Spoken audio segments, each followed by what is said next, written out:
yang paling terbaik lah. Tahun 2019, kalau Tuan Zainal ada 1 juta, boleh dapat 5 kilo emas. Okey.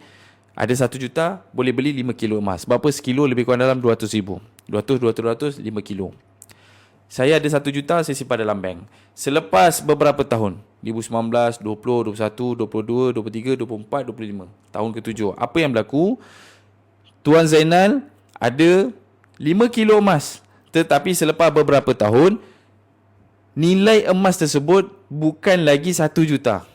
Sebab apa? 1 kilo emas dia dah naik jadi 600 ribu. So dia ada 5 kilo emas.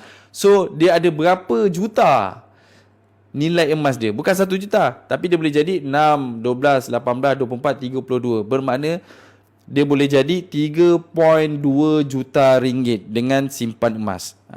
Daripada 1 juta kita beli